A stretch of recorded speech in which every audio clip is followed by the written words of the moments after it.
नमस्कार दोस्तों, यूथ पाठशाला में आपका स्वागत। आज हम एक बहुत महत्वपूर्ण टॉपिक आपके सामने लेकर आए हैं और जो अभी राजस्थान में शिक्षकों की भर्ती प्रतियोगिता प्रारंभ हो रही है, भर्ती की जो प्रक्रिया प्रारंभ हो रही है, उस भर्ती की प्रक्रिया के अंतर्गत एक नया टॉपिक सिलेबस में सम्मिलित किया गया है और वो है राजस्थान की फ्लैगशिप योजनाएं।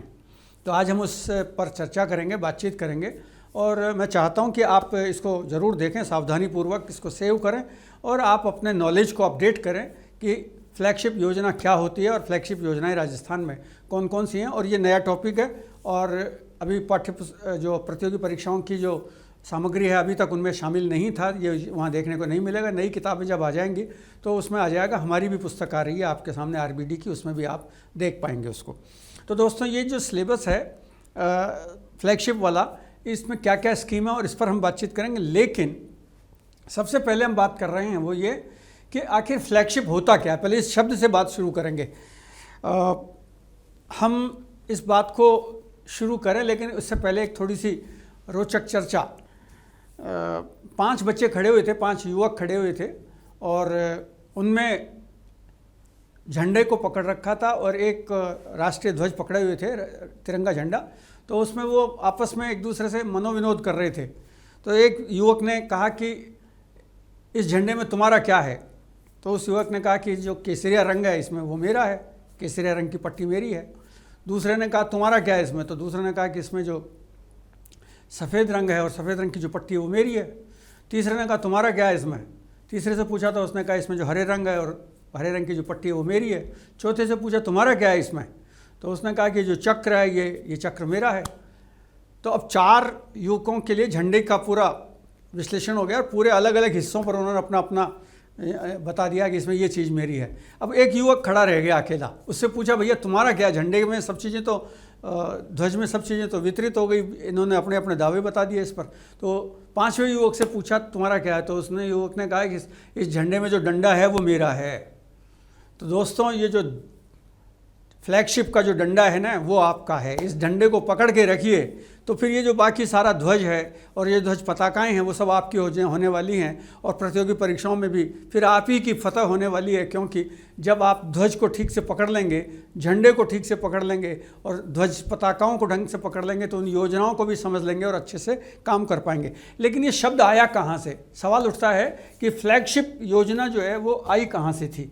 तो फ्लैगशिप योजनाएं जो हैं वो जहाँ से आई उस पर थोड़ी सी मैं आपको जानकारी दे दूं कि नौसेना में समुद्र में जो जहाज़ चलते थे उनमें सारे जहाज़ एक साथ होते थे, तो ये पता नहीं चलता था कि कमांडर का जहाज़ कौन सा है।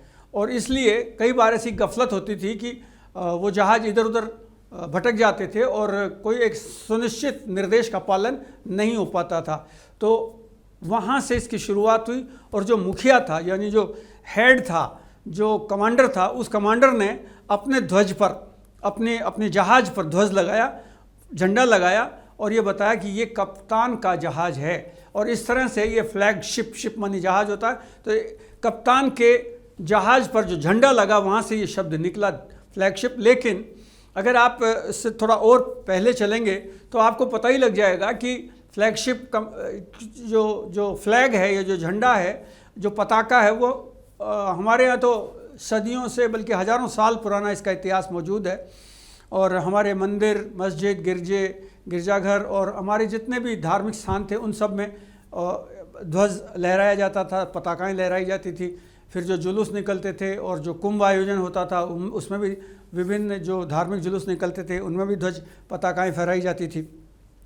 लेकिन आप लोग भी पताकाओं का इस्तेमाल करते हैं, आपको शायद इस पर आपने गौर नहीं किया होगा।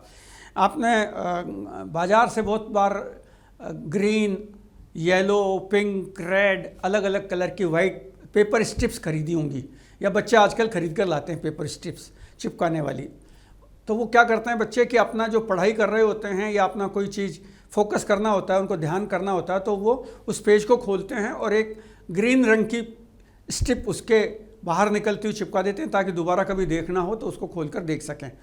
सरकारी योजनाओं में और सरकारी कार्यालयों में भी ये बहुत प्रचलन में है। जो पत्रावलियाँ चलती हैं, फाइलें, तो उनमें ये स्ट्रिप्स लगाई जाती हैं। आप लोग पढ़ने वाले लोग भी इस तरह की बहुत सारी स्ट्रिप्स लगाते हैं। इसी का विकास हुआ। जब बुक मार्कर आया तो वो भी एक तरह से इसी का विस्तार था।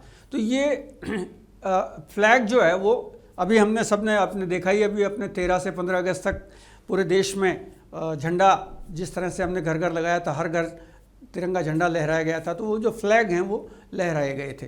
तो ये जो योजनाएं हैं, इन योजनाओं को भी अधिक वर्चस्व देने के लिए, इनकी इम्पोर्टेंस एस्टेब्लिश करने के लिए, इन पर अधिकारियों का ध्यान आकर्षित करने के लिए, क्रियान्वित करने वाली एजेंसियों को फोकस करने के लिए और जनता को इसका लाभ मिल सके, तथा आप जैसे हम जैसे जो पढ़ने वाले लोग हैं उनको किसी स्पेशल योजना के बारे में जानकारी प्राप्त करनी हो तो हम अपने इंटरनेट के माध्यम से फ्लैगशिप स्कीम्स को ट्रेस कर सकें। तो इसलिए इन योजनाओं पर फ्लैग नाम का फ्लैग एक शब्द का प्रयोग किया जाने लगा, महत्व दर्शाने के लिए, बताने के लिए। तो ये है फ्लैगशिप, यानी किसी योजना को इम्पोर्टेंस देने के लिए, महत्व देने के लिए जिन स्कीम्स को प्रमोट किया गया उनको, क्योंकि सरकार की हज़ारों योजनाएं होती हैं। अब हज़ारों योजनाएं तो महत्वपूर्ण सरकार की दृष्टि में, लेकिन हज़ारों योजनाओं पर उतना फोकस नहीं होता है जितना फ्लैगशिप योजना पर होता है। तो जिस योजना पर अधिक फोकस करना होता है उस योजना को फ्लैगशिप योजना में शामिल किया जाता है। आजकल तो जो ब्रांड बन रहे हैं डेवलपमेंट के, और विभिन्न प्रकार के जो, जैसे आजकल मैं देख रहा था कि मोबाइल कंपनियां, जो ब्रांडेड कंपनियां, वो अपनी फ्लैगशिप मोबाइल को लॉन्च कर रही हैं। बड़े बड़े जो ब्रांड्स हैं वो भी अपनी फ्लैगशिप ब्रांड्स को, योजनाओं को जारी कर रहे हैं। तो इसका मतलब ये हुआ कि महत्व देने के लिए, महत्वपूर्ण योजना को एस्टेब्लिश करने के लिए, अपने उत्पाद को बताने के लिए, अपनी सामग्री को दिखाने के लिए फ्लैगशिप शब्द का बहुआयामी प्रयोग किया जाने लगा है। केंद्र सरकार और राज्य सरकारें सब अपने अपने स्कीम्स में कुछ चुनी हुई योजनाओं को फ्लैगशिप स्कीम्स के नाम से प्रमोट करती हैं और उसका क्रियान्वयन प्रभावशाली ढंग से करने पर फोकस किया जाता है। तो हम आज बात कर रहे हैं कि राजस्थान की प्रमुख फ्लैगशिप योजनाएं कौन कौन सी हैं। तो दोस्तों, ये जो हैं 14 विभाग हैं आपके सामने जो मैं दिखा रहा हूं, और इन 14 विभागों को अगर आप देखेंगे तो आपको समझ में भी आ जाएगा। ये पहला डिपार्टमेंट है मेडिकल एंड हेल्थ डिपार्टमेंट। इसमें इस डिपार्टमेंट की 6 स्कीम्स हैं जिनको राजस्थान सरकार ने फ्लैगशिप योजना में शामिल किया है। दूसरा डिपार्टमेंट है राजस्थान का food and civil supply department, नागरिक एवं आपूर्ति विभाग। इसमें एक स्कीम है जो फ्लैगशिप योजना में शामिल की गई है। तीसरा है स्कूल एजुकेशन डिपार्टमेंट, यानी primary secondary school education department, और इसकी भी एक स्कीम को इसमें शामिल किया गया है। चौथा डिपार्टमेंट है social justice and empowerment department. इसमें भी 6 स्कीम्स इसमें शामिल की गई हैं। तो आप देखिए 2 महत्वपूर्ण विभाग आपके सामने आ गए हैं जिनमें सबसे ज़्यादा योजनाओं पर फोकस किया गया है फ्लैगशिप के अंतर्गत। तो ये सोशल जस्टिस और एम्पावरमेंट डिपार्टमेंट। फिर आता है एग्रीकल्चर डिपार्टमेंट। एग्रीकल्चर डिपार्टमेंट की एक स्कीम है। उसके बाद इंडस्ट्रीज एंड MSME डिपार्टमेंट, उद्योग एवं लघु उद्यमिता विभाग। इसकी 3 स्कीम्स हैं। इसकी एक स्कीम है। उसके बाद DOIT&C, ये सूचना एवं प्रौद्योगिकी विभाग है, information and department of information and technology and computers. इसकी 3 स्कीम्स हैं। उसके बाद बाकी जितने डिपार्टमेंट है सबकी एक एक स्कीम है। प्लानिंग योजना विभाग, उसकी एक स्कीम आ गई है। उसके बाद स्किल एम्प्लॉयमेंट एंड एंटरप्रेन्योरशिप, उसकी एक स्कीम है। उसके बाद हायर एजुकेशन की 2 स्कीम हैं। लोकल सेल्फ गवर्नमेंट की 2 स्कीम हैं। फॉरेस्ट की एक स्कीम, और उसके बाद एनर्जी की एक स्कीम, और उसके बाद है वुमेन एंड चाइल्ड डेवलपमेंट, इसकी एक स्कीम। और इस तरह से आप देखिए ये राजस्थान सरकार की कुल 28 योजनाएं हैं जो इसमें शामिल की गई हैं। फिर से याद दिला दूंगा आपको, राजस्थान सरकार की 28 योजनाओं को फ्लैगशिप योजना में शामिल किया गया है। तो आप कन्फ्यूजन नहीं हो, अगर यही सवाल आ जाए तो सीधा सा उत्तर है इसका। अब हम बात करेंगे कि इन योजनाओं को, फ्लैगशिप योजनाओं में जिन डिपार्टमेंट वाइज कौन कौन सी योजनाएं शामिल की गई हैं उन पर हम बात कर रहे हैं। तो ये जो है आपके सामने सबसे पहले मेडिकल और सबसे पहले हमने देखा मेडिकल और हेल्थ डिपार्टमेंट। इस मेडिकल और हेल्थ डिपार्टमेंट की ये योजनाएं हैं जिनको इसमें शामिल किया गया है। तो हम आगे डिटेलिंग बात करेंगे, लेकिन ये महत्वपूर्ण जो योजनाएं हैं आपके सामने हैं। फूड और civil supply, school education, social justice and empowerment, agriculture, insurance, इसके अलावा DOIT प्लानिंग, इन सारे 14 डिपार्टमेंट्स की स्कीम्स के नाम यहाँ हमने एक जारी किए हैं। अब हम बात करेंगे एक एक फ्लैगशिप योजना के बारे में अलग से विस्तार से। दोस्तों, ये राजस्थान सरकार की बहुत महत्वाकांक्षी और महत्वपूर्ण योजना है और राजस्थान के मुख्यमंत्री ने चिरंजीवी स्वास्थ्य योजना को लॉन्च किया और इसका अनुमान आप इसी से लगा सकते हैं कि देश भर में इस योजना को बहुत प्रशंसा मिली है और राजस्थान के एक तरह से यूँ कह सकते हैं आप इसे कि आपका हेल्थ जो इशू है वो फंडामेंटल राइट में शामिल हो गया एक तरह से। राजस्थान के प्रत्येक नागरिक को मुख्यमंत्री चिरंजीवी स्वास्थ्य योजना में लाभान्वित किया गया है, उसको इसमें शामिल कर लिया गया है। और 1 मई 2021 को मुख्यमंत्री चिरंजीवी योजना को लागू किया गया और इसमें जो खास बात है वो ये कि इसमें प्रत्येक परिवार को स्वास्थ्य का बीमा दिया गया है और ये बीमा पहले 5 लाख रुपए दिया जा रहा था और अब 1 अप्रैल 2022 से ये बीमा बढ़ा करके 10 लाख रुपया प्रत्येक परिवार कर दिया गया है। इसमें साथ ही साथ 5 लाख रुपए का दुर्घटना बीमा भी शामिल किया गया है। इसके अलावा जो इम्पोर्टेंट बात है वो ये कि स्वास्थ्य से पहले यानी 5 दिन पहले आप अस्पताल में भर्ती हो रहे हैं तो उससे 5 दिन पहले और अस्पताल से छुट्टी होने के बाद 15 दिन बाद तक के उपचार की व्यवस्था भी शामिल की गई है। और इसको जोड़ा किससे गया है? जन आधार से जोड़ा गया है।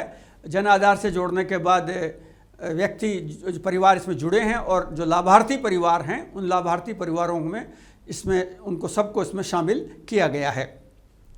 तो और इसमें कोविड जैसी बीमारी तक को भी शामिल कर लिया गया। तो ये बहुत महत्वपूर्ण है और ये कहा गया है कि जो पात्र परिवार हैं उसकी एक अलग से लिस्ट दी हुई है कि पात्र परिवारों में कौन कौन होंगे। सामाजिक आर्थिक गणना जो 2011 की हुई थी उनके अंतर्गत जो पात्र परिवार थे वो तो शामिल हैं। इसके अलावा सरकार के विभिन्न विभागों के कर्मचारी, वो निगमों के बोर्डों के कर्मचारी सब शामिल हैं।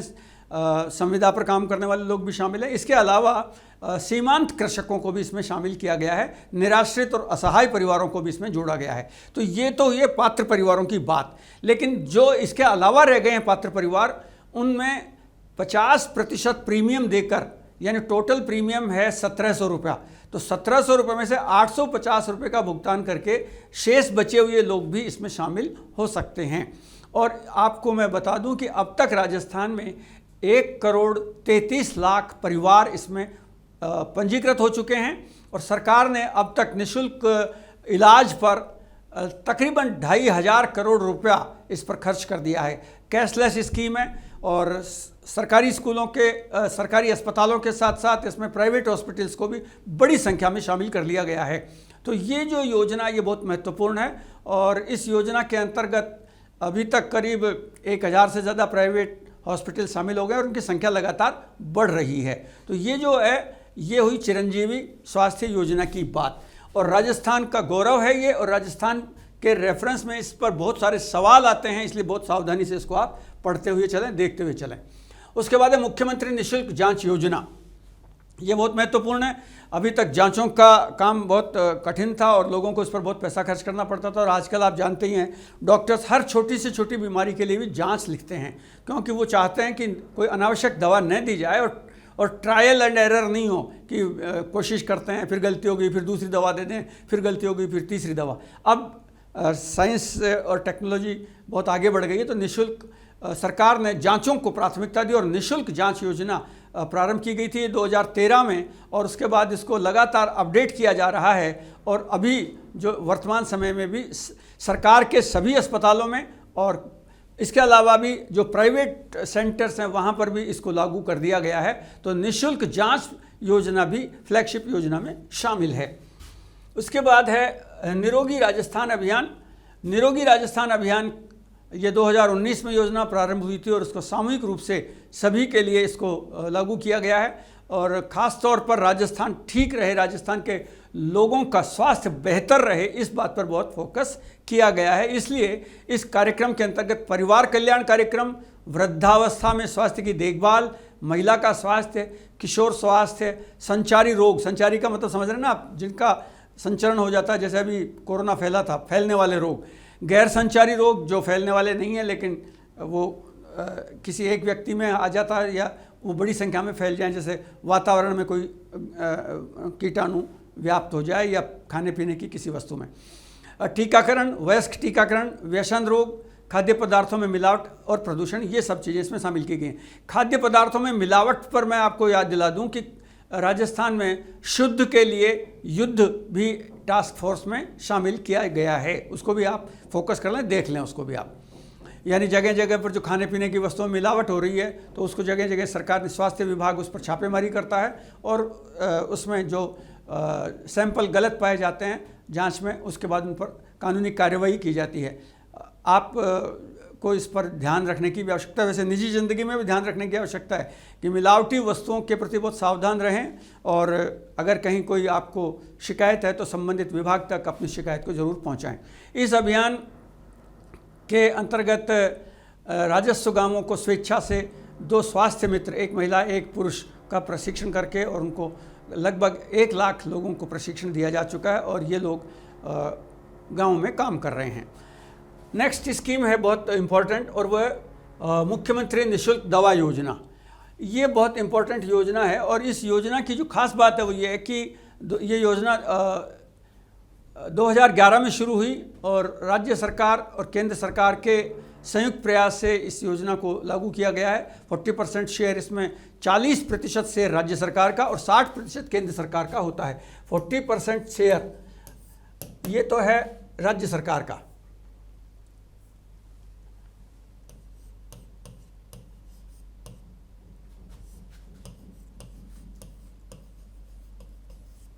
और 60% शेयर इसका होता है, वो होता है केंद्र सरकार का।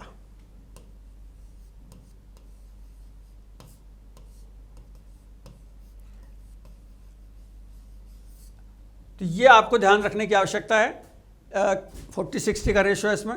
योजना में पारिवारिक, व्यक्तिगत और सामूहिक तीनों प्रकार की स्थितियां शामिल हैं। इसके अंतर्गत जितने भी प्रकार के रोगों के बारे में राज्य सरकार काम कर रही है और जो निःशुल्क ट्रीटमेंट का काम किया जा रहा है उसमें आउटडोर और इंडोर भर्ती हो गया पेशेंट तो अस्पताल में अगर भर्ती है तो वहाँ उसको निःशुल्क दवा मिलेगी, और अगर वो केवल आउटडोर में दिखाने आया है, सामान्य बीमारी है, तो वो जब जाता है तो वहाँ भी उसको निःशुल्क दवा का प्रावधान किया गया। बहुत महत्वपूर्ण है और इसने राजस्थान सहित पूरे देश में महत्वपूर्ण नागरिकों के जीवन में एक बड़ी सुगमता उपलब्ध कराई है।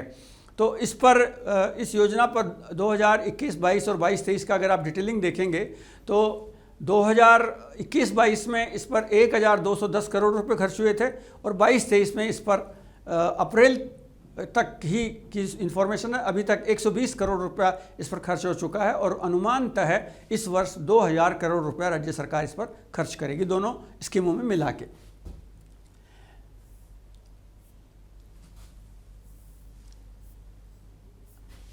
अब आता है फूड पर।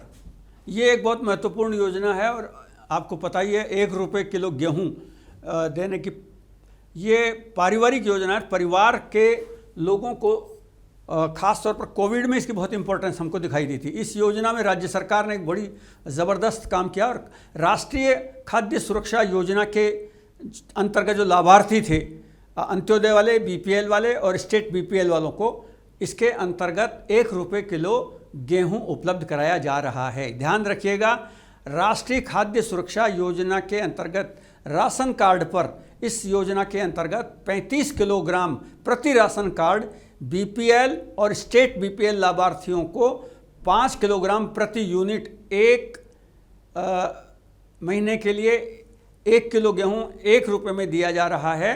और इस योजना के अंतर्गत पहले ये 2 रुपये था जिसको घटा के बाद में 1 रुपया कर दिया गया। और अब तक इस पर परिवहन का पैसा भी शामिल है, इसमें परिवहन में भी पैसा दिया जा रहा है इसके लिए। तो इस तरह से 35 किलो गेहूं बीपीएल और स्टेट बीपीएल और अंत्योदय योजना के लाभार्थियों को 1 रुपये किलो गेहूं दिया जा रहा है। ये महत्वपूर्ण हुआ। इसके बाद अगला है महात्मा गांधी विद्यालय, ये अंग्रेजी माध्यम वाले हैं। आपको पता ही है सरकार ने इस योजना को शुरू किया था, जून 2019 में इसकी स्टार्टिंग हुई थी और अभी तक इस पे 749 महात्मा गांधी अंग्रेजी माध्यम विद्यालय खोले जा चुके हैं।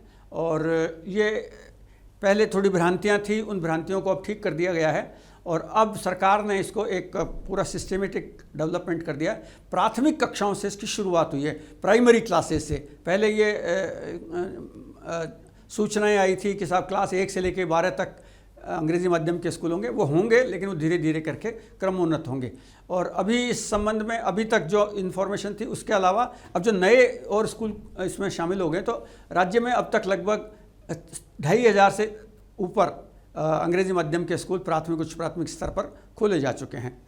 इसका जो बेसिक ऑब्जेक्टिव ये है कि जो ग्रामीण क्षेत्रों में जो बच्चे पढ़ रहे हैं उनको अच्छी अंग्रेजी और अच्छी शिक्षा प्राप्त हो, अंग्रेजी माध्यम से शिक्षा प्राप्त हो, इस पर इसको जोर दिया गया है। और इसके तहत शिक्षा विभाग द्वारा स्वयं अपने सरकारी स्कूलों में जो काम करने वाले शिक्षक थे उनमें से इंटरव्यू करके इंग्लिश मीडियम के स्कूलों में अंग्रेजी माध्यम से पढ़ाने वाले योग्य शिक्षकों को, विशेष योग्य शिक्षकों को शामिल किया गया है। इसके बाद अगला है मुख्यमंत्री सामाजिक न्याय अधिकारिता के अंतर्गत कन्यादान और हथलेवा योजना। ये फ्लैगशिप की एक बहुत इम्पॉर्टेंट योजना है जिसमें खास तौर पर गरीब परिवारों की जो बच्चियां हैं और जिनके विवाह में दिक्कत आती है उनके लिए ये योजना लागू की गई है। और इस योजना के अंतर्गत SC ST अल्पसंख्यक BPL परिवारों में 18 या इससे अधिक साल की जो उम्र की जो लड़कियां होती हैं जिनके विवाह में सरकार ने 31,000 रुपये की सहायता का प्रावधान किया है। शेष सभी वर्गों के लिए यानी BPL, अंत्योदय और अन्य राशन कार्ड के परिवारधारी और कमज़ोर विधवा महिलाओं के लिए भी इसमें व्यवस्था की गई है। उनके 21,000 रुपये की व्यवस्था है। लड़की के लिए 10वीं पास होने पर 10,000 रुपये और ग्रेजुएशन करने पर 20,000 रुपये की अतिरिक्त सहायता का प्रावधान भी किया गया है। तो ये बहुत इंपॉर्टेंट है लड़कियों के लिए और उनकी मदद करने के लिए सरकार के द्वारा इस संबंध में बहुत प्रयास किए जा रहे हैं। और सरकार ने इस साल अभी तक तकरीबन 4.5 करोड़ रुपया इस पर खर्च कर दिया है। 43 करोड़ रुपया, 4.5 गलत बोल गया मैं, 4,340 करोड़ रुपया इस पर खर्च हुआ है। और लाभान्वितों की संख्या तकरीबन 5,000 है और इस पर जो खर्चा हुआ है वो लगभग 8 करोड़ रुपया खर्चा हो चुका है। मुख्यमंत्री विशेष योग्यजन सम्मान पेंशन योजना, इसमें आप देखेंगे कि जो स्पेशल लोग हैं, विशेष योग्यजन हैं, ब्लाइंड हैं, अल्पदृष्टि वाले हैं, चलने में जो निःशक्त हैं, कुष्ठ रोग वाले हैं, जिनको सुनने में दिक्कत है, मानसिक विकलांग है, मानसिक रोगी हैं, ऐसे लोगों को जो प्राकृतिक रूप से बोने हैं ऐसे लोगों को सरकार ने, और राजस्थान के रहने वाले हैं, मूल निवासी अगर राजस्थान के हैं तो उन्हें 60,000 वार्षिक सहायता पेंशन के रूप में इस योजना के अंतर्गत शामिल की गई है। इस योजना के अंतर्गत 1,746 करोड़ रुपए का अब तक खर्चा हुआ है और करीब 6.5 लाख लोगों को इसमें पेंशन का लाभ मिल चुका है। पालनहार योजना ये महत्वपूर्ण है। अनाथ बच्चों के लिए खास तौर पर इस व्यवस्था को लागू किया गया है। आप कोविड में भी आपने पढ़ाई था कि बहुत सारे बच्चे अनाथ हो गए थे और ऐसे भी सामान्य तौर पर भी हम ऐसे बहुत सारे लोगों को देखते हैं। ये योजना 2004 में स्टार्ट हुई थी और इस व्यक्तिगत रूप से इसको लाभान्वितों को लाभ प्रदान किया जाता है। इस योजना के अंतर्गत पालनहार का मतलब हुआ कि कोई बच्चे के निकट का रिश्तेदार जो बच्चे का लालन पालन करता है, या तो वो उस व्यक्ति को, उस रिश्तेदार को, परिचित व्यक्ति को, वयस्क भाई बहन हो, उनको पालने वाले को ये सहायता उस बच्चे के बारे में दी जाती है। और इस योजना में ऐसे लोगों को भी है जो किसी अन्य कारणों से बच्चे अनाथ हो गए तो उनको भी सहायता दी जा रही है। पालनहार परिवार को जिसकी वार्षिक आय 1,20,000 रुपये से अधिक नहीं हो, ऐसे पात्र लोगों को ही इसमें सहायता में शामिल किया गया है। बच्चे की अधिकतम आयु 18 वर्ष से कम होनी चाहिए। यानी 3 साल से लेके या जन्म से लेके और 18 साल तक के बच्चे जो जिनका परिवार में लालन पालन हो रहा है, ऐसे व्यक्ति को सहायता का पात्र माना गया है। मुख्यमंत्री एकल नारी सम्मान पेंशन योजना, ये भी एक बहुत महत्वपूर्ण है। कई बार हमने सुनते रहते हैं, देखते रहते हैं, विधवा, परित्यक्ता, तलाकशुदा महिलाएं जिनको कई बार कोई सहायता करने वाला नहीं होता है, तो जब उनकी किसी तरह की सहायता नहीं है तो सरकार ने इस योजना को बहुत पहले से, और राजस्थान में ये बहुत महत्वपूर्ण योजना थी। 1 जून 1974 में ये योजना लागू हो गई थी, 74 में, याद रखिएगा।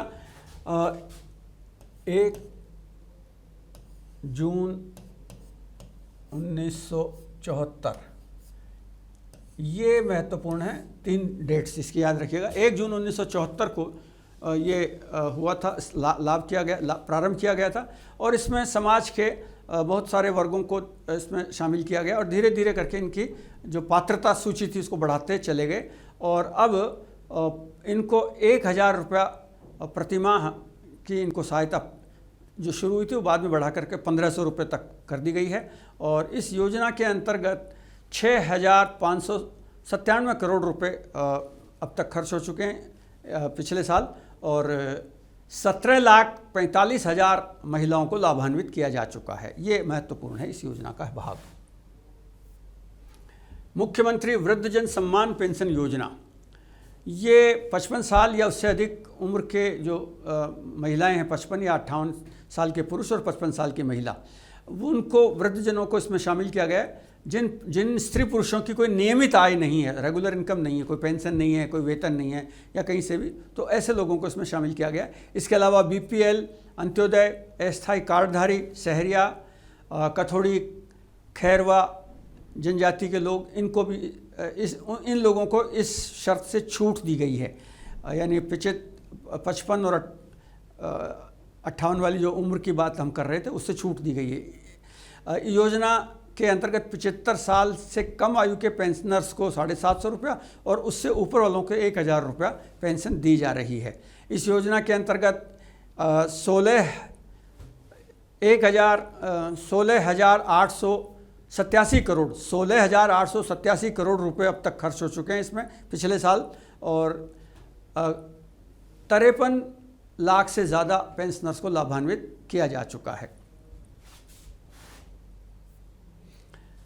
राजस्थान में एग्रीकल्चर से जो रिलेटेड फ्लैगशिप योजना है वो बहुत महत्वपूर्ण योजना है। इस योजना में कृषि प्रसंस्करण यानी एग्रीकल्चर के जो हमारी सामग्री, जो उत्पाद आता है उसको प्रोसेस कैसे करेंगे, प्रसंस्करण कैसे करेंगे, और उसके साथ बिजनेस कैसे होगा और एक्सपोर्ट कैसे करेंगे, ये योजना कृषि विपणन, राजस्थान स्टेट कृषि विपणन बोर्ड इसको लेकर आया था। 12 दिसंबर 2019 को इसको लाया था, और इस योजना की अवधि जो है वह 31 मार्च 2024 है। और इस योजना के अंतर्गत बोर्ड जो है वो स्वयं अपनी निधि से इस योजना को प्रोत्साहित कर रहा है, और उसमें पूंजीगत ब्याज के साथ साथ विद्युत प्रभार और सौर ऊर्जा के जो खर्चे हैं उनको भी इसमें शामिल किया गया है। तो इस तरह से हमने इसको देखा। इसके अलावा किसानों को के जो उत्पादन वाले संगठन हैं उन संगठनों को भी इसमें शामिल किया गया है। योजना के अंतर्गत अप्रैल 2022 तक 200 करोड़ रुपया का अनुदान दिया जा चुका है, और इसके अंतर्गत 100 प्रसंस्करण जो स्टार्ट मिलेट्स के जो योजना में प्रथम जो 100 प्रसंस्करण थे, यानी कृषि जीन्स को प्योरीफाई करने का और आगे बढ़ाने का जो काम था, उसमें 40 करोड़ रुपए अनुदान के रूप में दिए गए। इसके अलावा 50% अधिकतम सहायता राशि भी प्रदान की गई, जिसका अमाउंट 1 करोड़ रुपए तक होता है। तो ये है इस योजना का लाभ। इसके बाद है मुख्यमंत्री लघु, अगली योजना पर हम आते हैं। मुख्यमंत्री लघु उद्योग प्रोत्साहन योजना, ये भी 17 दिसंबर 19 को शुरू हुआ था, और 31 मार्च 2024 तक ये योजना राज्य सरकार चलाएगी। और इस योजना के अंतर्गत प्रदेश के नए उद्योग स्थापित करने और उनके विस्तार, उनमें विविधीकरण करना, आधुनिकीकरण करना, ये सब कुछ शामिल है। और वित्तीय संस्थाओं के माध्यम से 10 करोड़ रुपए तक के ऋण 5% से 8% की ब्याज की दर पर उपलब्ध कराया जाता है आवेदक को। तो ये इस योजना में अभी तक 17,938 आवेदकों के ऋण स्वीकृत हुए हैं और ये महत्वपूर्ण योजना है जो राजस्थान के विकास में काम कर रही है।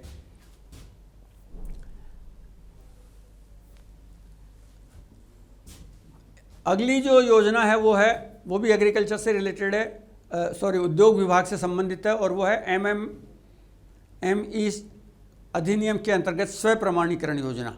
यानी 17 जुलाई 2019 को राज्य सरकार ने ये कहा कि जो सूक्ष्म लघु और मध्यम दर्जे के जो उद्योग हैं उनके इस अधिनियम के अंतर्गत उनको एक अपना प्रमाणीकरण स्वयं को करना पड़ेगा और उसके लिए सरकार किसी भी तरह से उनको बाध्य नहीं करेगी। तो अपना प्रोडक्ट बनाएं, उसको प्रमाणित करें और उसको बेचें।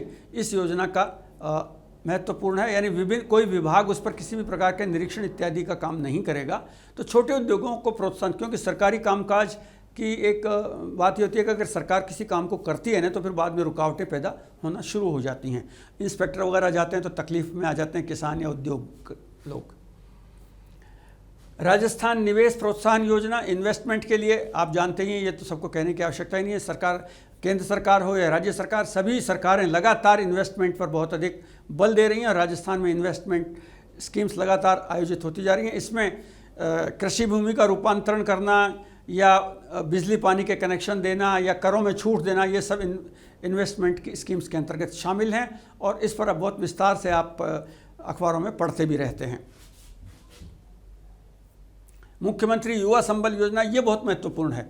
युवाओं को प्रोत्साहित करने के लिए इस योजना को शुरू किया गया था और इस योजना की लोकप्रियता इतनी है कि सरकार ने 1,60,000 की स्कीम को बढ़ा के 2 लाख कर दिया। यानी इसके अंतर्गत जो एम्प्लॉयबल है, यानी इस योजना में कोई आदमी काम करना चाहता है, कोई व्यक्ति, और काम करते हुए अपने साथियों को भी किसी को जोड़ना चाहता है, तो सरकार उस योजना में सहायता दे रही है और 2 लाख रुपए तक की सहायता इसमें दी जाती है।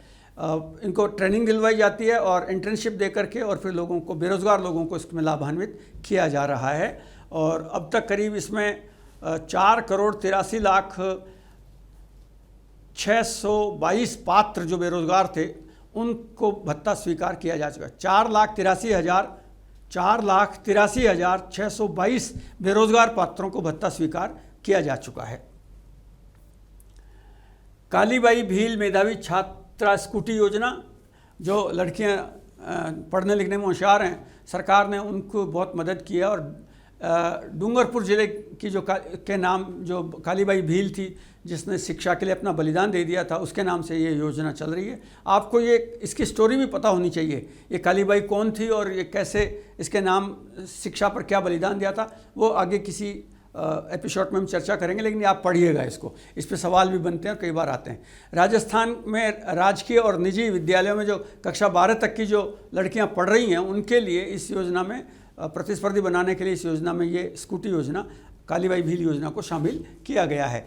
इसके अंतर्गत 12वीं क्लास में 65% लड़कियों के मिनिमम मार्क्स होने चाहिए और 12वीं में 65% के अंकों से उत्तीर्ण और 75% अंक प्राप्त करने वाली छात्राओं को चयन किया जाता है। 65% नहीं, 75% की बात कर रहा हूँ मैं।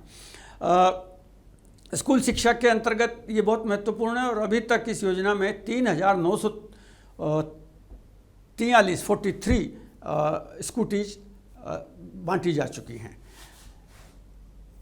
देवनारायण छात्रा स्कूटी योजना, ये हायर एजुकेशन के लिए है और इस हायर एजुकेशन के अंतर्गत जो यूनिवर्सिटी में फर्स्ट ईयर से लेकर ग्रेजुएशन तक, पोस्ट ग्रेजुएशन तक जो लड़कियां पढ़ती हैं उनको इस योजना के अंतर्गत स्कूटी दी जा रही है और इसके भी अंतर्गत जो बंजारा, बालिया, लबाना, गडरिया, लुहार, गाड़ोलिया, गुजर, रायका, बेबारी, ये कई तरह की जो विभिन्न जातियों के बच्चे हैं उन बच्चों को इसके अंतर्गत शामिल किया गया और इस योजना के अंतर्गत 2,484 स्कूटी वितरित की जा चुकी हैं अब तक। इंदिरा गांधी रसोई योजना, इंदिरा रसोई योजना कहलाती है ये। इंदिरा रसोई योजना ये 20 अगस्त 2020 को शुरू किया गया था और इसको 36 महीने के लिए राज्य सरकार ने 36 मंथ्स के लिए लागू किया है। इसका टारगेट ये है कि कोई भूखा न सोए और कोई भूखा न सोए तो ये बहुत महत्वपूर्ण है। नगरीय इलाकों में इसको शुरू किया गया था। प्रारंभ में इसको 358 रसोइयाँ प्रारंभ की गई थी, लेकिन अब इसको बढ़ाते बढ़ाते इसकी संख्या बढ़कर के 2000 से ऊपर हो गई है। और लाभार्थियों को जो है वो पहले 8 रुपये के अंदर खाना दिया जा रहा था, फिर राज्य सरकार ने 8 रुपये में खाना मिलता है पूरा फुल। आप में से पता नहीं कितने लोगों ने इंदिरा रसोई में भोजन किया कि नहीं, एक बार ट्राई करके देखिएगा, आपको बहुत आनंद आएगा। कितनी महत्वपूर्ण, कितनी साफ़ सुथरी और कितनी व्यवस्थित रसोई है ये, और यहाँ पर गरीब लोगों के लिए बहुत महत्वपूर्ण है ये। इस योजना में 12 रुपये का अनुदान सरकार द्वारा दिया जा रहा है। 8 रुपये में कोई आदमी थाली खरीदता है तो 8 रुपये तो व्यक्ति को देना पड़ रहा है और 12 रुपये का कंट्रीब्यूशन सरकार का है।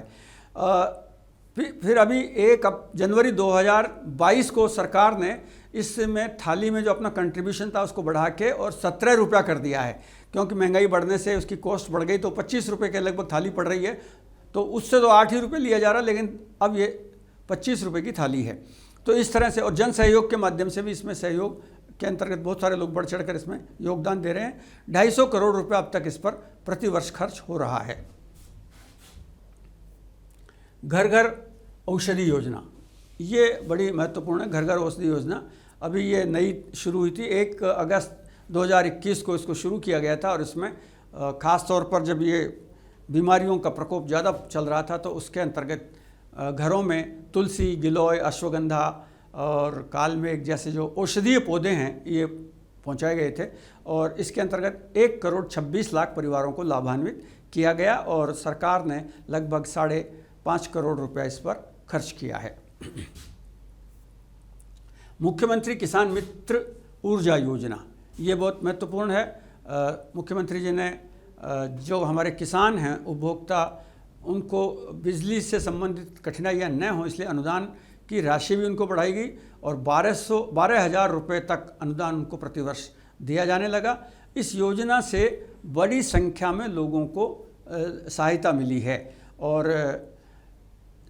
करीब करीब 8 लाख कृषि उपभोक्ताओं के बिजली के बिल 0 हो गए हैं, यानी उनको लगभग 0 यानी मुफ्त में बिजली दी जा रही है, ताकि क्योंकि खेती बाड़ी का काम बहुत कठिन है और हमको लगता यह है कि किसान बहुत कमा रहा होगा, लेकिन आप देखिए ग्रामीण क्षेत्र में जाके किसानों की बहुत दयनीय दशा है। इसलिए सरकार द्वारा ऐसी फ्लैगशिप योजनाओं के माध्यम से उनकी जो मदद की जा रही है ये बहुत सराहनीय और ये बहुत महत्वपूर्ण है। इंदिरा गांधी मातृत्व पोषण योजना, बच्चे का स्वास्थ्य किस पर निर्भर करता है? माँ के स्वास्थ्य पर। तो माँ का स्वास्थ्य अच्छा रहना जरूरी है और इसके अंतर्गत सरकार द्वारा जो मातृत्व धारण करने वाली जो महिलाएं हैं उनको पोषण के लिए इस योजना के अंतर्गत सहायता प्रदान की जा रही है।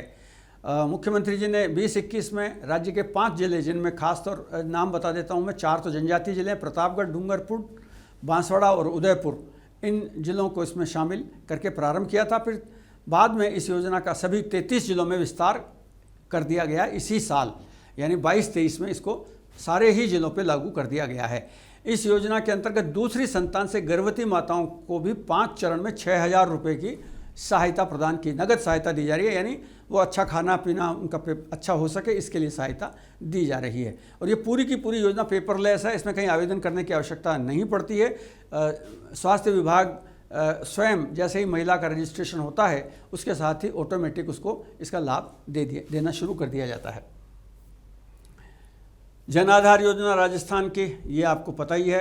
राजस्थान की जो जन आधार योजना है इसके अंतर्गत बड़ी संख्या में परिवारों को परिवार कल्याण के लिए नगद और गैर नगद सहायता इसके अंतर्गत प्रदान कर दी गई थी। तो राजस्थान में ये जन आधार योजना ही सारे, जैसे देश में तो आधार योजना थी और राजस्थान में उसका एक विस्तार हुआ था और उसमें जन आधार योजना को भी शामिल किया गया था, तो ये महत्वपूर्ण हुआ। उसके बाद राजस्थान की निवेश प्रोत्साहन योजना, इन्वेस्टमेंट पॉलिसी, राजस्थान में हर साल निवेश के लिए प्रयास किए जाते रहे हैं और इसके अंतर्गत सरकार के द्वारा विभिन्न प्रकार के नए प्रयोग होते हैं। पर्यावरण का संरक्षण, ज़मीनों का अलॉटमेंट, बिजली की उपलब्धता, ये सारी चीज़ें इसमें शामिल हैं।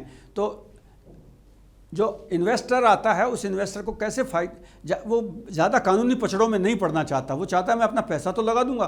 तो सरकार उस पर बहुत ज़्यादा काम कर रही है और इसके अंतर्गत नई विकास की नीति लाई है, उद्योग नीति और ऊर्जा नीति को लागू किया गया और इस तरह से इसमें प्रारंभ किया गया है।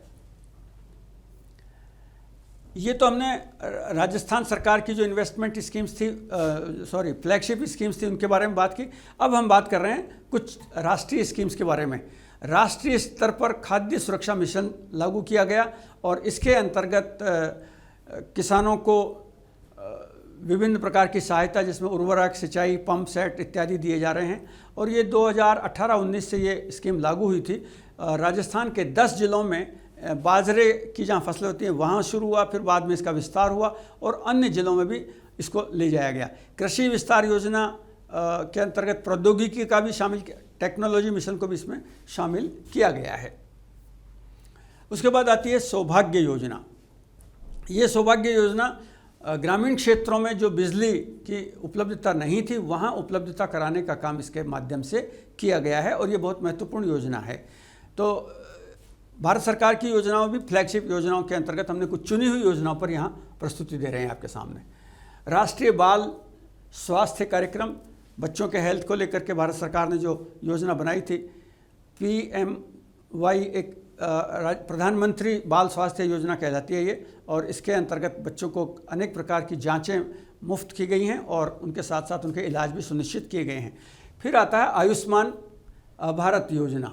ये भी केंद्र सरकार की स्वास्थ्य योजना है और इस योजना के अंतर्गत भी विभिन्न प्रकार के बुजुर्गों के लिए, महिलाओं के लिए, बच्चों के लिए सरकार द्वारा, केंद्र सरकार के द्वारा राज्य सरकार के साथ मिलकर इसमें काम किया जा रहा है। तो दोस्तों, ये मिड डे मील स्कीम, ये आपको जानते ही हैं, भारत सरकार ने इसको शुरू किया था। इसका इतिहास पढ़िएगा और जो प्रतियोगी परीक्षाओं में शामिल हो रहे हैं ये बहुत महत्वपूर्ण है आपकी जानकारी के लिए। फ्लैगशिप स्कीम तो है ही, लेकिन अपने आप में इस योजना का क्या महत्व और कैसे इस पर काम किया जा रहा है, ये पूरा का पूरा अपने आप में पूरा बड़ा गंभीर चैप्टर है और बहुत सारे सवाल इस पर बनते हैं। तो उन सारे सवालों को आप ध्यान से पढ़िएगा और उस पर फोकस कीजिएगा। राजस्थान सरकार ने तो इसमें और एक कदम बढ़ा दिया है और अब 1ली से 8वीं तक के बच्चों को दूध भी उपलब्ध करवाना शुरू कर दिया गया है। तो ये मिड डे मील की जो स्कीम है, इस स्कीम के तहत बच्चों को निःशुल्क स्वास्थ्यवर्धक भोजन स्कूलों में दिया जा रहा है। इसमें केंद्र सरकार और राज्य सरकार दोनों मिलकर इसमें अपना योगदान देते हैं। प्रधानमंत्री कृषि सिंचाई योजना, जो लघु सिंचाई योजनाएं हैं, उनको इसमें शामिल किया गया है। तो ये इनको भी आप इसमें देख सकते हैं। ये हमारे पास इसके अलावा कुछ फ्लैगशिप योजनाओं के बारे में और मैं चर्चा कर दूं। शुद्ध के लिए युद्ध का अभियान, ये 26 अक्टूबर 2020 से शुरू हुआ था, यानी नमूनों की जांच लेकर के राजस्थान में मिलावट का पता लगाने का काम किया गया। इसके अलावा अभी मुख्यमंत्री जी ने एक और योजना शुरू की है और उस योजना का नाम है कोचिंग स्कीम। मुख्यमंत्री के द्वारा जो गरीब बच्चे हैं, गरीब परिवारों के, उन बच्चों को भी सहायता देने के लिए इसमें मदद, जिनके 8 लाख रुपए से कम की इनकम है, उनको इसमें शामिल किया गया है। तो ये एक इसी तरह से राजीविका मिशन की एक नई योजना शुरू हुई है। कोरोना के अंतर्गत सहायता देने की योजना भी प्रारंभ की गई है। इसके अलावा राजस्थान में दक्षता और आजीविका विकास निगम बना करके उस पर काम किया गया है। तो ये विभिन्न प्रकार की योजनाओं को राज्य सरकार के द्वारा आगे बढ़ाया गया और काम उसमें शामिल किया गया है। तो इन योजनाओं के माध्यम से राज्य के नागरिकों को और राज्य के निवासियों को फ्लैगशिप योजनाओं के माध्यम से सहायता दी जा रही है और हम उम्मीद करते हैं कि आपका मोटे तौर पर फ्लैगशिप योजनाओं को लेकर के एक नज़रिया साफ बना होगा और आपके लिए ये बहुत महत्वपूर्ण एपिसोड रहा होगा। इसके बाद एक अगले किसी एपिसोड में हम फ्लैगशिप योजनाओं पर आपसे प्रश्नोत्तर पर भी बात करेंगे कि उनमें से खास किस तरह के महत्वपूर्ण प्रश्न हैं जो संभावित तौर पर पूछे जा सकते हैं। तो ऑल द बेस्ट दोस्तों, आप तैयारी करते रहें और हम लगातार मिलते रहेंगे। नमस्कार, जय हिंद।